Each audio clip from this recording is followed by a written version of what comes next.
Pada bagian video ini, kita akan melanjutkan pembahasan tentang operasi sinyal pada domain waktu untuk sinyal waktu diskrit.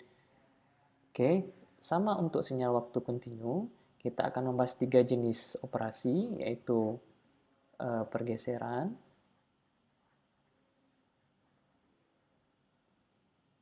oke, kemudian penskalaan, dan pembalikan waktu.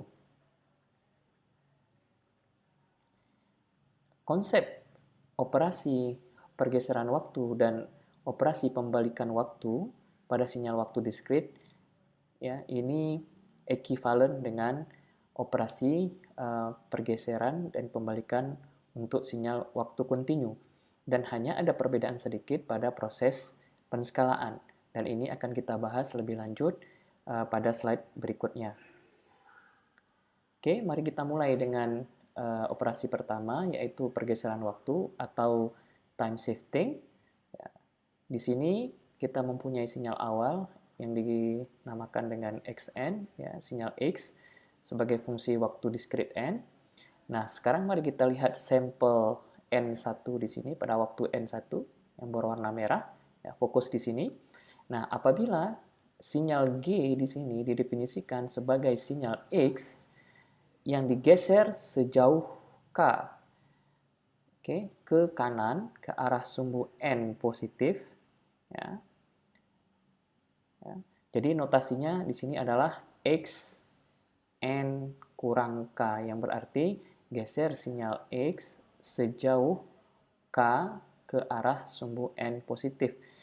Dapat kita lihat di sini, apabila pada sinyal aslinya, sampel yang berwarna merah ini berada pada waktu N1, maka setelah mengalami pergeseran sebesar K ke arah sumbu N positif, maka sampel yang berwarna merah ini sekarang berada pada waktu N1 plus K. Jadi misalnya di sini N1-nya ini misalnya 0, 1, 2, 3, 4, 5, 6, 7, pada waktu 7, ya, maka setelah digeser sejauh K sama dengan 3 misalnya, maaf, ini berapa nih? 1, 2, 0, 0, 1, 2, 3, 4, 5, 6, 7, 8, 9, 10, 11, 12, 13, berarti K-nya sama dengan 6, maka sekarang waktunya adalah 13. Jadi digeser sejauh 6 sampel ke arah sumbu N positif. Oke. Nah, apabila sekarang persamaan sinyalnya, jadi persamaan sinyalnya adalah X N kurang 6. Berarti geser sejauh 6 sampel ke arah sumbu N positif. Kemudian, apabila sekarang, misalnya di sini 0, 1, 2, 3, 4. Sekarang apabila misalnya sampel yang berwarna merah digeser ke arah sumbu N negatif, ya, N negatif, ya, maka persamaan sinyalnya menjadi Gn, ya, sama dengan X N plus K. Jadi dalam kasus ini X N plus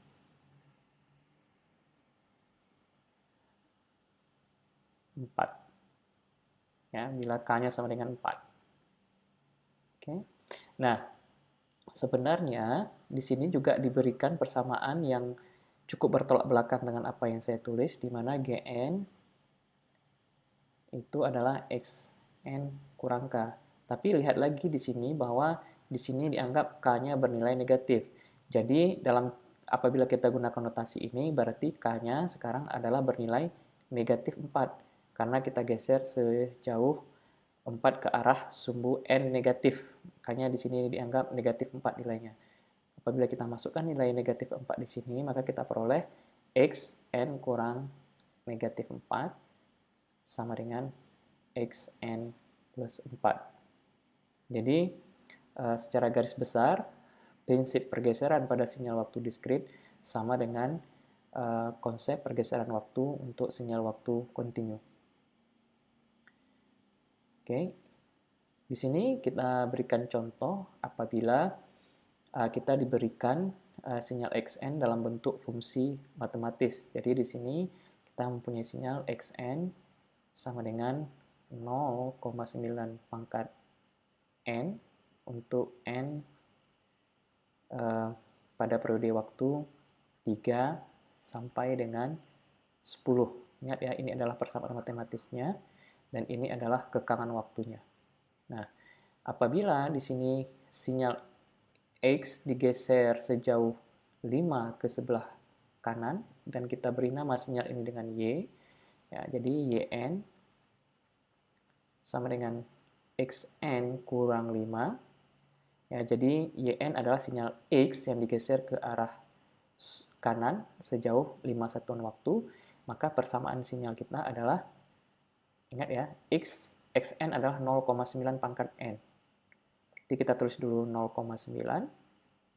Oke, di sini kita lihat ya, ini harus sama match antara N, argumen N pada untuk X dan juga fungsi matematis untuk definisi X, amplitudo X. Jadi apabila di sini argumen kita adalah N kurang 5, otomatis N di sini juga berganti dengan N kurang 5. Jadi kita peroleh di sini 0,9 pangkat N kurang 5. Oke, kekangan waktunya juga berubah di sini. Di sini kita mempunyai N lebih besar atau sama dengan 3 dan lebih kecil atau sama dengan 10. Dan N ini juga mengikuti argumen dari X di sini. Nah, dengan demikian, kekangan waktu kita adalah N kurang 5, ya, lebih besar dari 3, atau sama dengan 3, dan lebih kecil atau sama dengan 10.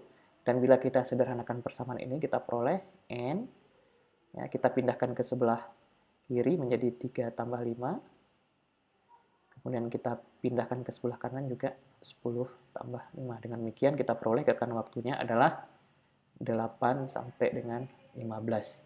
Ini sesuai dengan angka di sini dan juga angka di sini. Oke, demikian juga bila pergeseran dilakukan ke arah sumbu N negatif. Sebagai contoh di sini kita definisikan sinyalnya adalah misalnya sinyal Zn itu adalah X N tambah 10. Ya.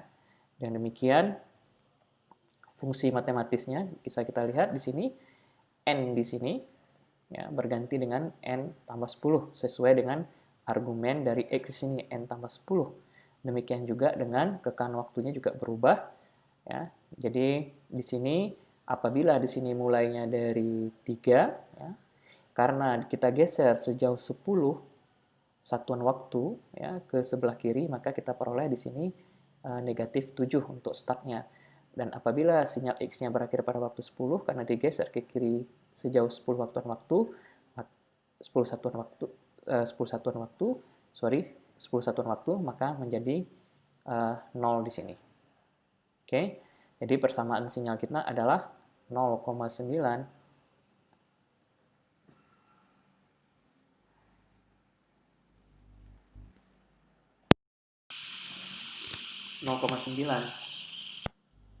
pangkat N tambah 10, maaf, 0,9 pangkat N tambah 10, maaf ada masalah audio.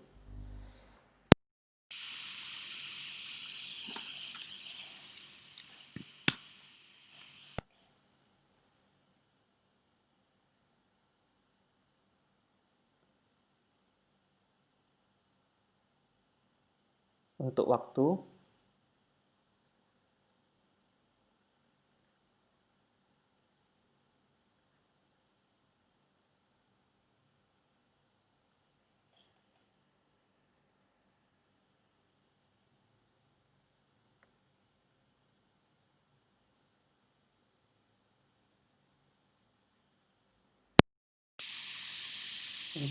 yang didefinisikan dari negatif 7 sampai dengan 0.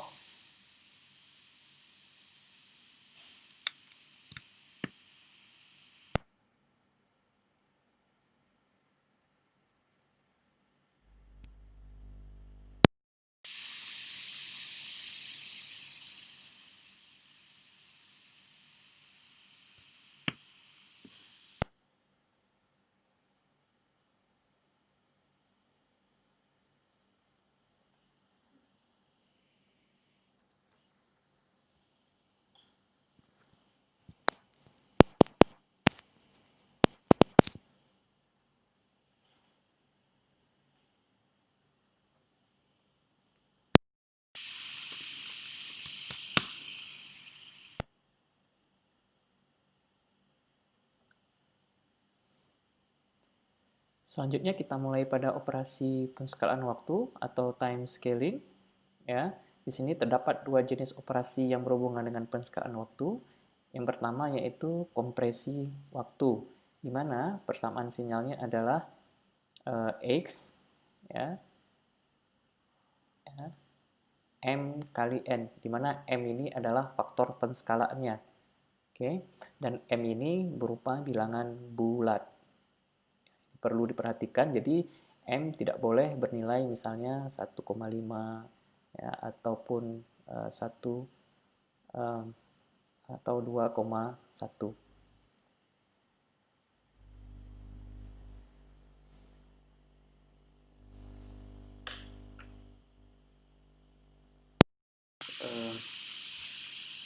Ada kendala audio lagi, ya, jadi M tidak boleh bernilai 1,5 ataupun misalnya 2,1, berarti bilang bulat, berarti M hanya boleh bernilai 1, 2, 3, dan seterusnya. Oke. Nah, sebagai contoh, kita di sini mempunyai proses namanya downsampling, ya, di mana M-nya di sini bernilai 2. Ya, jadi di sini M bernilai 2. M bernilai 2 di sini. Nah, di sini kita mempunyai sinyal asli Xn, ya, mulai dari waktu min tak hingga sampai tak hingga, tetapi yang ditampilkan di sini untuk waktu negatif 6 sampai dengan 10. Nah, untuk proses ini, ya, triknya adalah kita lihat untuk waktu n sama dengan 0 dahulu, ya, kemudian kita copy ke sinyal yang ingin kita peroleh proses downsamplingnya. Oke, jadi di sini sinyal Gn adalah sinyal X2n. Jadi M-nya di sini adalah 2. Ya. Nanti akan saya jelaskan kenapa dinamakan downsampling. Oke, jadi nilai pada waktu n sama dengan 0 kita copy dulu. Saya ulangi, jadi kita copy dulu sinyal untuk waktu n sama dengan 0. Ya. Jadi di sini sinyal ini kita copy ke sini. Selanjutnya kita akan mengambil sinyal X dengan jarak M dari sampel pada saat N sama dengan 0. Jadi jaraknya 2. Berarti yang kita ambil adalah sinyal 0, kemudian 2, oke, kemudian 4, ya. Ini semuanya jaraknya 2, kemudian 6, kemudian 8, kemudian 10 itu ke arah kanan. Hal yang sama juga kita lakukan ke arah kiri, ya, bila kita punya sampel negatif, ya, untuk negatif 2, kemudian negatif 4, kemudian negatif 6. Nah, jadi kita di sini kita copy sinyal pada saat n sama dengan 2, sampel pada saat n sama dengan 2, kemudian n sama dengan 4, kemudian n sama dengan 6, kemudian n sama dengan 8, dan n sama dengan 10. Demikian juga untuk sinyal atau sampel pada saat n negatif 2, negatif 4, negatif 6, negatif 8, dan seterusnya. Dan bisa kita lihat indeks waktunya juga berubah. Di sini dari 2 menjadi 1, ya. Kemudian 4 menjadi 2, kemudian 6 menjadi 3, dan seterusnya. Jadi seolah indeks waktu yang baru adalah, ya, indeks waktu di sini adalah indeks waktu yang lama, n lama, dibagi dengan M. Ya. Atau dengan kata lain, untuk M sama dengan 2, kita bisa melakukan proses trik ambil pada saat N sama dengan 0, ya, kemudian kita lupakan sinyal berikutnya, ya, untuk N sama dengan 1, kita ambil sinyal lagi pada saat N sama dengan 2, kemudian lupakan, ambil, lupakan, ambil, lupakan, lupakan atau buang, ya, kemudian ambil, buang, dan seterusnya. Oke, jadi prosesnya adalah ambil, buang, ya, untuk ke arah kanan dan seterusnya, dan ke arah kiri juga sama, ambil, buang, dan seterusnya. Dan lihat, perhatikan sekali lagi bagaimana perubahan waktunya. Jadi pada awalnya kita mulai dari negatif 6, ya, yang ditampilkan di sini, ya, walaupun ini sinyalnya dari minta hingga sampai tak hingga. kemudian sampai dengan 10 yang ditampilkan di sini. Nah, setelah proses downsampling, kita sekarang waktunya ya, yang dari negatif 6 dipetakan ke negatif 3 waktunya, sedangkan 10 ke 5. Nah, jadi di sini kita mempunyai proses yang disebut dengan time compression. Ya. Jadi waktunya seolah dikompresi atau dimampatkan. Ya, dari negatif 6 menjadi negatif 3, dari 10 menjadi 5. Dan kenapa juga disebut downsampling? Downsampling artinya jumlah sampelnya berkurang ya. Jadi kalau kita lihat pada sinyal XN di sini jumlah sampel kita adalah, ingat ya, sinyal akhir dikurang sinyal awal yang ditampilkan saja ya. Kurang negatif 6 tambah 1. Berarti 17 sampel ya, untuk sinyal X. Sedangkan sinyal G di sini itu jumlah sampel kita adalah 5 dikurang negatif 3 waktu akhir dikurang waktu awal ditambah 1 yaitu 9. Jadi jumlah sampel kita berubah dari 17 menjadi 9 sampel. Jadi terjadi pengurangan sampel. Makanya disebut dengan proses downsampling. Oke.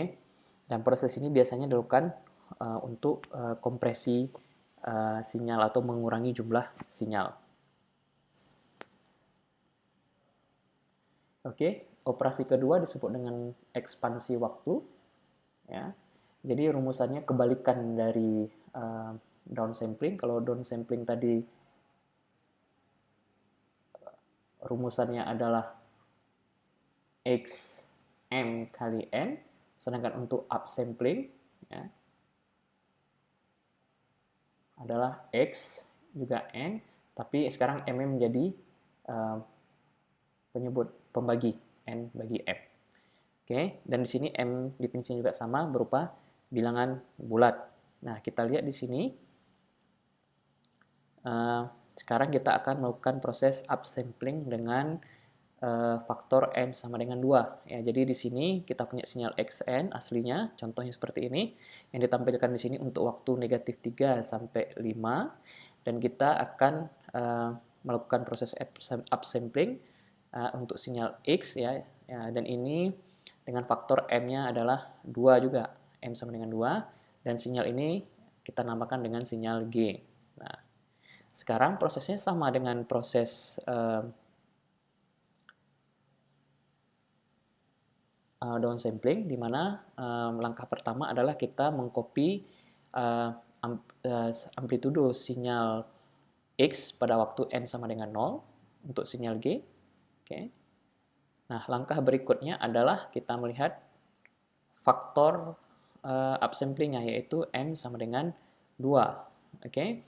Nah, jadi sekarang antara sinyal pada waktu atau sampel pada waktu N sama dengan 0 dengan sampel berikutnya pada waktu 1 kita beri jarak sama dengan 2. Berarti sinyal berikutnya bila waktu awalnya adalah 1 untuk sinyal X, sekarang menjadi waktunya adalah 2. Ya, jadi kita beri jarak 2.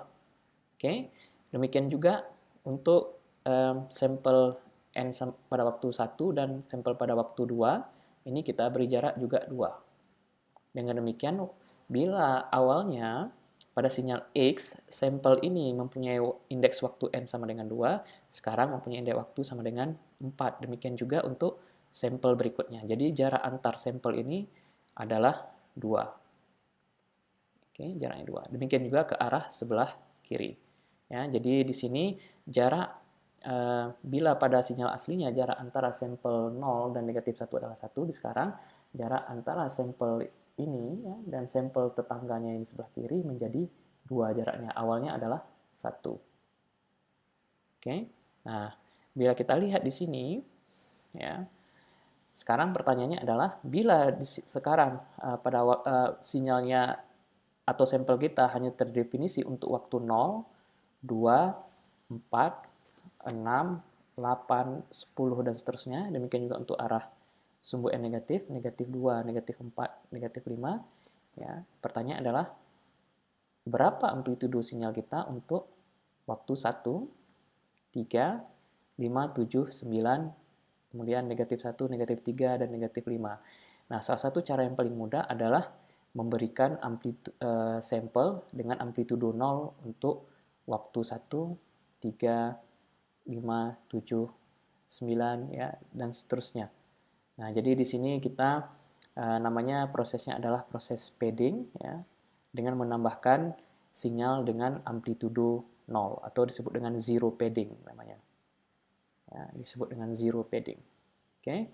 Jadi dalam bahasa awamnya untuk proses sampling ini adalah keep ya, sinyal pada waktu n sama dengan 0-nya kita tetap tekan fix, kasih 0, ambil sinyal berikutnya, kasih 0, ambil sinyal berikutnya, sampel berikutnya, kasih 0, ambil sampel berikutnya, kasih 0, ya, zero padding, kemudian ambil sinyal berikutnya.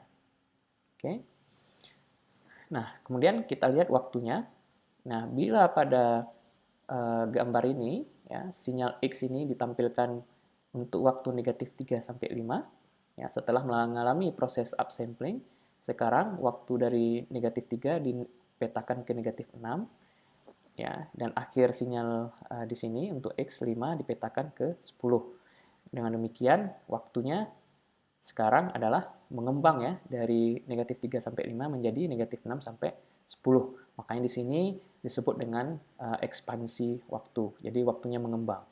Dan juga kalau kita hitung jumlah sampelnya di sini untuk sinyal X ya, yang tampak di sini kita mempunyai jumlah sampel 5 waktu akhir dikurang waktu awal tambah 1 berarti 9 sampel. Oke, sedangkan pada contoh ini kita mempunyai 17 sampel. Nah, jadi dari 9 menjadi 17. Jadi jumlah sampelnya semakin banyak, makanya disebut dengan upsampling. Oke. Oke. Kemudian proses berikutnya disebut dengan pembalikan waktu atau time reversal. Ini prosesnya sama dengan proses atau operasi pembalikan waktu untuk sinyal waktu kontinu, di mana sumbu n sama dengan 0 ya. Di sini kita jadikan sebagai cermin. Jadi seandainya bila n1 ini bernilai 0, 1, 2, 3, 4, 5, 6, 7, n1 sama dengan 7 ya, maka apabila sinyal X negatif n, ingat ya, tanda di sini menyatakan pencerminan, ya, pembalikan waktu, maka setelah proses pencerminan, sampel yang berwarna merah ini akan berada pada saat n negatif 7. Ya, jadi kita cerminkan terhadap sumbu n sama dengan 0. Jadi jaraknya terhadap sumbu ini ya, sama dengan jarak dari setelah pembalikan ke cermin. Oke. Nah, sebagai catatan untuk proses downsampling dan upsampling, ya, biasanya faktor sampling ini, baik untuk downsampling dan upsampling, biasanya adalah kelipatan 2. Ini biasanya, tidak harus 2, tapi kelipatan 2. Nah, sekarang pertanyaannya adalah, bagaimana misalnya bila M sama dengan 4? Berarti nanti kita akan mengcopy dulu sinyal atau sampel pada waktu n sama dengan 0, kemudian kita akan mengambil sampel berikutnya yang berjarak 4 dari sampel pada saat n sama dengan 0. Berarti kita nanti akan mengambil 0, ya, kemudian 4, oke, kemudian 8 yang kita ambil, kemudian sampel ke-12 juga sebelah kiri, kita ambil sampel yang negatif 4, kemudian negatif 8, dan seterusnya. Dengan demikian, kita mempunyai sinyal, ya, hasil samplingnya adalah kita ambil sinyal pada waktu n sama dengan 0, di sini, kita copy, kemudian kita ambil sinyal pada waktu n sama dengan 4, ya, menjadi di sini indeks waktunya sama dengan 1, ya, ini sinyal ini kita copy ke sini. Oke. Menjadi waktunya n sama dengan 1, ingat rumusannya, ya, n baru sama dengan n lama dibagi m, berarti dibagi 4. Jadi apabila di sini 4, maka menjadi 1. Oke. Kemudian 8 menjadi untuk n sama dengan 2. Dan seterusnya, dan seterusnya. Hal yang sama juga berlaku untuk proses upsampling.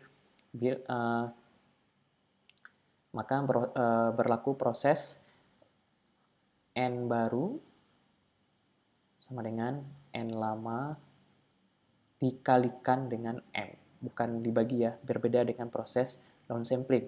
Jadi bila kita lihat di sini, kalau waktu lamanya adalah 1, di tempat baru dia menjadi 2 karena 1 dikali M, 2 menjadi 2. Kemudian 2 menjadi 4, kemudian 3 menjadi 6, 3 dikali M.